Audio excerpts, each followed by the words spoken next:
এটা একটা নিচু গ্রাম, যেখানে সবকিছু লিচু দিয়ে তৈরি।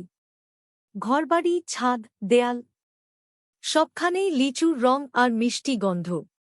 এখানে থালা, বাসন, চামচ, সবকিছুর জন্ম লিচু থেকেই। গ্রামের ভেতর দিয়ে চলে গেছে ছোট ছোট পথ, দুই পাশে লিচু দিয়ে বানানো ঘর। এই গ্রামের মাঝখানে আছে একটা আলাদা বাড়ি, যেখানে লুকিয়ে আছে এক বড় গল্প। এই বাড়িতেই থাকেন লিচু রানী, যিনি শাসন করেন না, শুধু পাহারা দেন। And তার পোশাক তৈরি লিচু পাতা দিয়ে, সবুজ, শান্ত, প্রকৃতির মতো। মাথায় তার লিচুর মুকুট। এটা শুধু সাজ নয়, দায়িত্বের চিহ্ন। সেই দিন বাতাস একটু অন্যভাবে বইতে থাকে। লিচুর গ্রাম হঠাৎ নীরব হয়ে যায়। আর লিচু রানী বুঝে যান, এই গল্প এখানেই শেষ হবে না।